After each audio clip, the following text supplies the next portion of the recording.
चलिए दोस्तों, स्वागत है आप लोगों का हमारे और अपने YouTube channel new star coaching centre पर। जैसा कि आप लोग देख रहे हैं कि वीडियो को शुरू से अंत तक देखना दोस्तों, क्योंकि आज जो है संविधान सभा के बारे में एक भी नंबर आपको अब एग्ज़ाम में नहीं छोड़ना पड़ेगा। ठीक है दोस्तों, पूरा देंगे इसका, यानी कि जीके जो सामान्य ज्ञान से रिलेटेड है, हर एक जानकारी और सभी चीज़ देखिएगा। संविधान सभा को किसने मूर्त रूप प्रदान किया सबसे पहले अगर स्टार्ट किया तो वो जवाहरलाल नेहरू जी है। और सभा के विचार का औपचारिक ज्ञान विचार करके कि जी कैसा होना चाहिए नियम इसका, तो वो जो था प्रतिपादन किसने किया, तो मानवेंद्र नाथ राय द्वारा। ठीक है, इसमें इंपॉर्टेंट कौन होगा वो भी हम बताएंगे दोस्तों। अगला है, भारत की संविधान सभा गठित करने का आधार क्या था?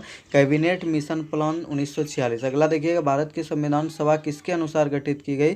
कैबिनेट मिशन योजना के तहत। ठीक है, बहुत इंपॉर्टेंट है दोस्तों ये सब, तो बहुत पढ़े होंगे लेकिन ये सब आप लोगों को मालूम नहीं होगा। अगला देखते हैं, पुनर्गठित संविधान सभा में देशी रियासतों के लिए कितने प्रतिनिधि थे? तो याद रखिएगा 70 प्रतिनिधि, यानी 70 लोग थे। अगला, पुनर्गठित संविधान सभा में विभिन्न प्रांतों के कितने प्रतिनिधि थे? तो वो 229 शामिल हुए थे। ठीक है, अगला देखते हैं दोस्तों, तो BR अम्बेडकर का संविधान सभा में निर्वाचन कहाँ से हुआ था? तो वो पश्चिम बंगाल से। जी हाँ दोस्तों, याद रखिएगा पश्चिम बंगाल, कलकत्ता। ठीक है, अगला देखते हैं दोस्तों, संविधान सभा में किस देशी रियासतों के प्रतिनिधि ने भाग नहीं लिया था? वो है हैदराबाद। जी हाँ दोस्तों, जहाँ का ओवैसी अभी सांसद है। ठीक है, बहुत ही, यानी कि देखते हैं अगला क्या बोलें ओवैसी के बारे में, आप लोग को मालूम ही होगा दोस्तों।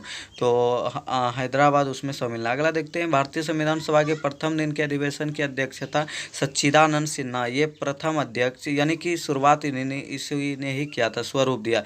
अगला, भारत को संविधान देने का प्रस्ताव संविधान द्वारा कब पारित किया गया? 22 जनवरी 1947 को। भारतीय संविधान सभा ने भारतीय ध्वज को रूपरेखा को कब अंगीकृत किया? 22 जुलाई 1947 को। संविधान सभा के कितने उपस्थित सदस्यों ने संविधान सभा पर हस्ताक्षर किया? 284। भारतीय संविधान को किसके द्वारा अपनाया गया? संविधान सभा द्वारा। ठीक है दोस्तों, संविधान सभा ही है जिन्होंने अपनाया इसको। अगला देखते हैं, भारतीय संविधान सभा की संघीय शक्ति समिति के अध्यक्ष कौन थे? जी हाँ, तो वो पंडित जवाहरलाल नेहरू जी थे। संविधान सभा में उद्देश्य प्रस्ताव किसने प्रस्तुत किए? तो वो जवाहरलाल नेहरू जी। पूरा ज्ञान, ये एक भी नंबर नहीं छूटने वाला है संविधान सभा वाला, जो जितना भी क्वेश्चन होगा। अगला देखते हैं दोस्तों, संविधान सभा में सभी निर्णय किस आधार पर लिए गए थे? तो वो है सहमति और समायोजन, यानी कि सबका विचार लिया गया और जो अच्छा लगा वो सब उस पर सहमति बना। अगला देखिएगा कि भारतीय संविधान सभा की प्रारूप समिति के अध्यक्ष कौन थे? तो वो है डॉक्टर भीमराव अम्बेडकर। जी हाँ, प्रारूप समिति के अध्यक्ष भीमराव अम्बेडकर। ठीक है, और अस्थाई अध्यक्ष है, इसे आप लोग को मालूम ही होगा कि डॉक्टर राजेंद्र प्रसाद अस्थाई। ठीक है, अगला देखते हैं, जी हाँ दोस्तों, संविधान सभा के प्रारूप समिति सदस्यों की संख्या कितनी थी? तो वो 7, यानी 7। अगला देखते हैं दोस्तों, संविधान सभा का संवैधानिक सलाहकार किसे नियुक्त किया गया था? तो BN राव को। ठीक है दोस्तों, याद रखिएगा BN राव को। संविधान सभा का अस्थायी अध्यक्ष कौन था? तो वो डॉक्टर राजेंद्र प्रसाद।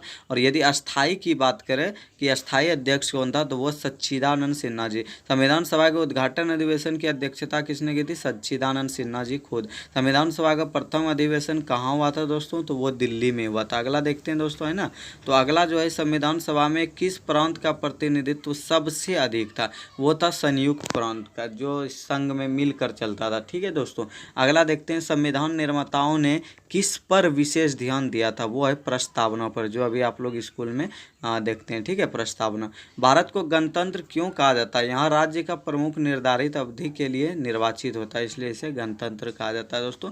धर्मनिरपेक्ष का अर्थ क्या होता है? सभी धर्मों का महत्व स्वीकार, यानी कोई भी धर्म एक दूसरे से भेदभाव नहीं। भारतीय संविधान की आत्मा किसे कहा था? VVI क्वेश्चन है, प्रस्तावना को। भारतीय संविधान की प्रस्तावना पर किस क्रांतिकारी का प्रभाव नहीं था? वो है चीन की क्रांति।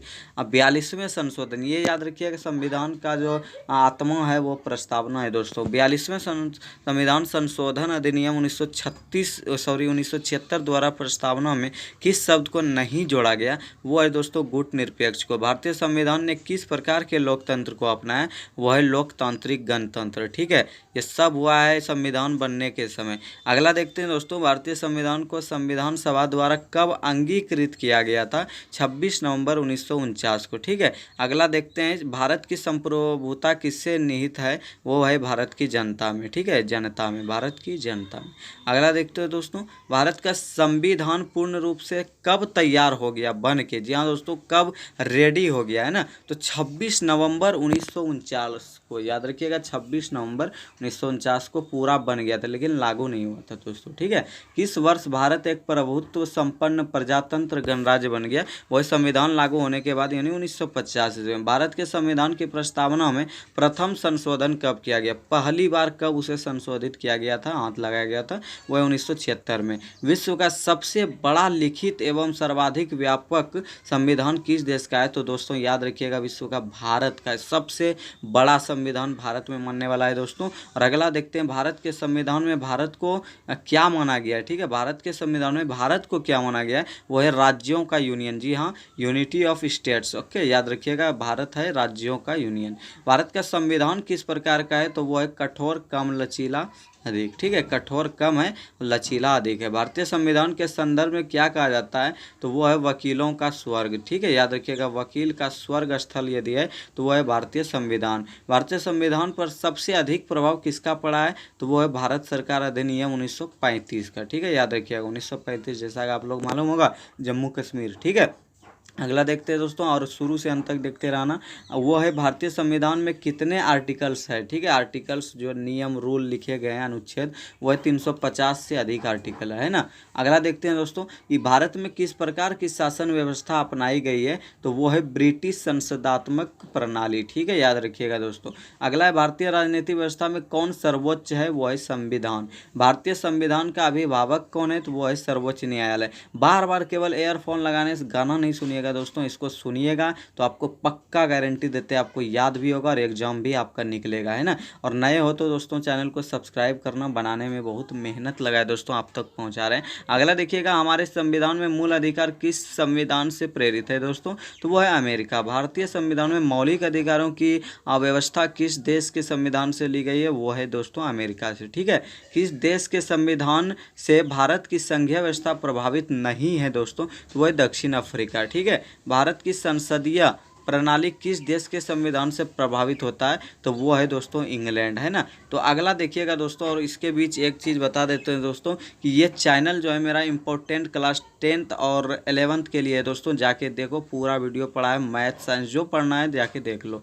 और अगला देखते हो दोस्तों, तो भारत की संसदीय प्रणाली किस देश के संविधान से प्रभावित है? वो इंग्लैंड है, बता दीजिए।